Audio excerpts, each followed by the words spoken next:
This Thursday was the Black Panther premiere, Wakanda Forever. A lot of things that we should probably discuss. Biggest glaring thing that I can remember right at the top of my head is that Chadwick Boseman's wife actually showed up to the premiere wearing white. I know Theo has made points, for example, about the fact that the cast didn't take a picture with her. A little noticeable at the very least. Not just her. Eric Bozeman was in attendance as well, and I didn't I see did not know that. any flicks with Derek Bozeman. Honestly the only person I seen interacting with the white with any of the family was Rihanna. That's the only person that I no, I mean if anybody in the audience has pictures of it otherwise, bring that to our forefront. We'll put it in the fucking pod. But I surely I didn't see it. The ones that they wanted us to see, the pictures that they wanted us to see, were of the cast and crew. The family was not at the forefront. Now that they were invited, then they obviously showed up. So that is something to say. I watched E-Man's video he released today showing his time at the premiere. And when he got to Derek Bozeman, short, quick interview, and just asked him, "How do you feel?" One word: grieved, is what he said. And so, first of all, I just want to say, like, I got a lot of respect for Derek Bozeman for real, because people have tried to say that his opinion doesn't matter. They tried to characterize him a certain way, and we're talking about anti-recast crowd right now. Most people don't even know who he is. He shows up in these spaces, right, after already making his feelings known, and he doesn't code switch. He doesn't tap dance for these people. He lets them know exactly how he feels about what's going on. And if he's there being him, telling the truth, and he's able to go, then you know what? That gives me the resolve to keep fighting for this character. Because he could have been at home. He ain't had to go do this. He didn't have to go watch this movie and reopen wounds. Didn't have to do that. Didn't have to do that, but he did. He did, man. I have a lot of respect for that dude. I do. And I have respect for E Man too, for for doing his part, for being there. The thing that popped up to me, because it was all over Twitter while this was happening, but apparently there was quite a bit of not just black press, but some of the black creatives, the black female creatives at Marvel, that were kind of, I will say, they were part of the branding or rebranding of Black Panther and Wakanda in the lead up to this film, kind of in between the first movie and now.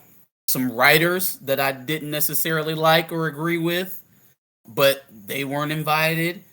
There's a Wakanda cookbook that's going around. I see it in the comic book stores every now and again. The lady who wrote that wasn't invited. It's just so funny that all of this black girl magic, this black girl magic, that, raise the woman, it's the woman's turn. And then it was very ironic not to see the people who helped perpetuate that narrative not even get invited. Not even get invited to the red carpet. Not that they would have been critical or anything like that, but they weren't even asked to be there. E-Man alluded to the fact that there were probably some more qualified people that could have been there in his spot. And so he was appreciative of getting the invite, but it's just hella ironic that even in the promotion, we are claiming that we're trying to do one thing with this movie, but the reality is so stark in comparison. It's just not. The math ain't mathing. Math ain't mathing. But a lot of stars out at the premiere. Family was there at the premiere. All accounts and reviews so far are leaning towards it being what we thought it was gonna be. No more T'Challa and a bastard son in the end. But as I have not seen the film. Don't plan to see it anytime soon. Can't give an official review on it. But I'm not encouraged by what I've been hearing. I feel like most of the reviews that I've read have been it's very emotional. Very emotional. Emotion, grieving, catharsis, mourning, emotion. I don't know if that's something that is necessarily going to drive your replay value, number one. Number two, if that is not the flavor of the season, it seems like, for black movies. Because what do we got? We got Woman King, which is a story about a tribe that has all of its men murdered, and then they have to lead the place. So obviously a very tragic premise. Then you got Emmett Till movie, which God damn it, why did we have to make that film? But then yeah, that's there, right? And then you have Black Panther funeral. I don't think that, just like Derek Boseman said, that things happen for happen's sake, right? Like that is too it's too coincidental for it to be a coincidence. There is something about selling drama during the holidays that's just right. And it's weird how all of this came together at the same time. How all of these movies are releasing right at the same time around the holidays. It's just weird, man. We'll just have to wait and see. But yeah, we always knew we were gonna be here, man. We always knew we were gonna be here. Knew it was gonna be a long run. But at the end of the day, if Derek Boseman can sit there with his head high and go see that movie and sit down, I didn't hear no rumors of him storming out or anything like that, or you know what I'm saying. Then most certainly, who am I, right? If Derek Boseman can do that, who am I? I'm gonna have some resolve, and we're gonna stick in this thing. We're gonna stick in this fight because recast T'Challa is here until T'Challa is recast. I think I kind of read between the lines on his review about what he was saying about a lot of work needing to be done. It's seeming like they are going to try to give us the story we should have gotten from T'Challa through the lens of his son. And let me say right now to Marvel, because I'm not on the side of the fence that I'm going to point vitriol towards the young actor who's going to be playing, T'Challa's son or whatever. Or I'm definitely not gonna lead a hate campaign against him. If that were to devolve from this, that would be my exit from it. You know what I'm saying? Like I that's where I have to draw my line, is because we got into this for wanting more black representation on screen, positive black male representation, balanced stories, full story arcs, background and add-on characters to the protagonists, add-ons to their story that make them more interesting, that makes their brand grow. Right? That's what we want.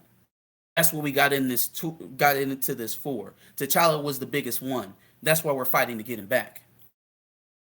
At the same time, it's not what we want. And it's a trope, unfortunately, that's going to permeate for years now in Marvel, the idea of a fatherless child, until they bring that man back. Until they bring him back. But here's the thing. In the meantime, there's a young black actor who gets to grow up making Disney films, gets to grow up making Marvel MCU films. Is it what I wanted? Hell no. Hell no. And it's even harder to stomach knowing that it's going to perpetuate itself. It's very hard to stomach because it's a trope that offends me as a man, as a father, as a son. It offends me. You're trying to sell something as, oh, this is so beautiful, but that's not beautiful. It's not. A son being left behind after the death of his father is not a beautiful thing. That is a absolutely tragic thing. And for that to be what you put forth to honor somebody, that is offensive to me. At the same time, I'm not going to dragged the young actor down into the mud because of it. I'm glad that he got this role. I am. And I want to see him be successful in it. And now that they've chosen to do this, Marvel has a responsibility to build this character up.